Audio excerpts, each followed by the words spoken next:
American ശതകോടീശ്വരൻ Elon മസ്കിന്റെ electric car കമ്പനിയായ ടെസ്ലയുടെ Indian വിപണിയിലേക്കുള്ള വരവ് യാഥാർത്ഥ്യമാകുന്നു എന്നുള്ള വാർത്ത നമ്മൾ കേട്ടതാണ്. യുഎസിൽ വെച്ചുള്ള മോദി ട്രംപ് മസ്ക് കൂടിക്കാഴ്ചയ്ക്ക് പിന്നാലെ ഇന്ത്യയിൽ ജീവനക്കാരുടെ റിക്രൂട്ട്മെന്റ് ടെസ്ല ആരംഭിച്ചിരുന്നു. മുംബൈ, ഡൽഹി തുടങ്ങിയ നഗരങ്ങളിലായി ഓഫീസ് സ്ഥാപിക്കുന്നതിനുള്ള നീക്കങ്ങളും അവസാന ഘട്ടത്തിലാണ്. എന്നാൽ ഡീലർഷിപ്പ് സ്ഥാപിക്കുന്ന നഗരങ്ങൾക്ക് പുറമെയുള്ള സ്ഥലങ്ങളിലുള്ള ഉപഭോക്താക്കൾക്ക് ടെസ്ലയുടെ വാഹനങ്ങൾ എങ്ങനെ ലഭ്യമാകുമെന്ന ആശങ്കയ്ക്ക് ശാശ്വത പരിഹാരം കണ്ടെത്തിയിരിക്കുകയാണ് നിർമ്മാതാക്കൾ. ഓൺലൈനിലൂടെ ആദ്യം ബുക്ക് ചെയ്യുന്ന 1000 ഉപഭോക്താക്കൾക്ക് വാഹനം വീട്ടിലെത്തിച്ച് നൽകുമെന്നാണ് നിർമ്മാതാക്കൾ അറിയിച്ചിരിക്കുന്നത്.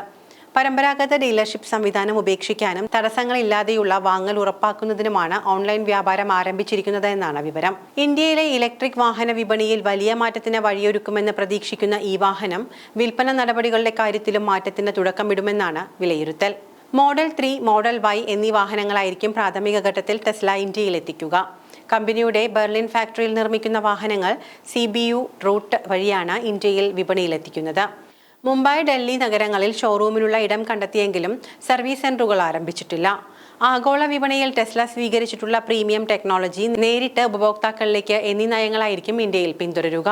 ടെസ്ല 3 ആയിരിക്കും ടെസ്ലയുടെ വാഹന നിരയിലെ അടിസ്ഥാന വാഹനം. ഏകദേശം 35 ലക്ഷം രൂപയാണ് ഈ വാഹനത്തിന് പ്രതീക്ഷിക്കുന്ന വില. വാഹനങ്ങളുടേത് ഉൾപ്പെടെ ഇറക്കുമതി തീരുവയിൽ അടുത്തയിടെ ഇളവ് പ്രഖ്യാപിച്ചത് വില കുറയ്ക്കാൻ സഹായകമായേക്കും. $40,000 താഴെ വിലയുള്ള വാഹനങ്ങളുടെ ഇറക്കുമതി തീരുവ 125% നിന്ന് 70%ആയാണ് അടുത്തിടെ കുറവ് വരുത്തിയത്. പ്രാദേശികമായി നിർമ്മിക്കുന്നില്ല എങ്കിലും ഭൂരിഭാഗം ഉപഭോക്താക്കൾക്കും താങ്ങാവുന്ന വിലയിലെത്തിക്കുകയാണ് ടെസ്ലയുടെ ലക്ഷ്യം. എതിരാളികളുടെ വലിയ നിരയാണ് ഇന്ത്യയിൽ ടെസ്ലയെ കാത്തിരിക്കുന്നത്. ആഗോളതലത്തിൽ തന്നെ ടെസ്ലയ്ക്ക് കടുത്ത വെല്ലുവിളി സൃഷ്ടിച്ചിട്ടുള്ള BYD, Mercedes Benz, Volvo, Mahindra, Tata Motors, MG Motors എന്നീ വാഹനങ്ങളുടെ നിർമ്മാതാക്കൾക്ക് ഇലക്ട്രിക് വാഹനങ്ങളുടെ വൻനിരയാണുള്ളത്. ഇതിൽ മഹീന്ദ്ര ഇലക്ട്രിക് വാഹനങ്ങൾക്കായി PE എന്ന ബ്രാൻഡിന് കീഴിൽ നിരവധി വാഹനങ്ങൾ എത്തിക്കാനുള്ള നീക്കം ആരംഭിച്ചിട്ടുണ്ട്. MG മോട്ടോഴ്സിൽ നിന്നും M9, സൈബസ്റ്റർ തുടങ്ങിയ ഇലക്ട്രിക് മോഡലുകളും എത്തുന്നുണ്ട്. കാറുകൾക്കായുള്ള ഇറക്കുമതി തീരുവ കുറയ്ക്കണമെന്നത് ഇലോൺ മസ്കിന്റെ ദീർഘകാലമായ ആവശ്യമാണ്. എന്നാൽ ആഭ്യന്തര ഉൽപ്പാദനം ആരംഭിച്ചാൽ മാത്രമേ ഇളവുകൾ നൽകൂ എന്നായിരുന്നു കേന്ദ്രം സ്വീകരിച്ചിരുന്ന നിലപാട്. ഇന്ത്യയിൽ കാർ നിർമ്മാണം തുടങ്ങിയാൽ ആവശ്യമുള്ള നികുതിയിൽ ഇളവ് നൽകാമെന്ന് നീതി ആയോഗ് ചെയർമാനായിരുന്ന രാജീവ് കുമാർ മുൻപ് നിലപാടെടുത്തിരുന്നു.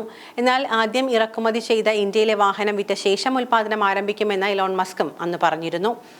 എന്നാൽ കഴിഞ്ഞ ബജറ്റിൽ $40,000 താഴെ വിലയുള്ള ഉയർന്ന നിലവാരമുള്ള കാറുകളുടെ അടിസ്ഥാന കസ്റ്റംസ് തീരുവ 125% നിന്ന് 70%ആയി കുറയ്ക്കുമെന്ന് പ്രഖ്യാപിച്ചിരുന്നു. ഇതായിരിക്കാം ഇന്ത്യയിൽ സാന്നിധ്യം അറിയിക്കാനുള്ള നടപടികൾ ടെസ്ല ഇത്രയും വേഗത്തിലാക്കാൻ കാരണം.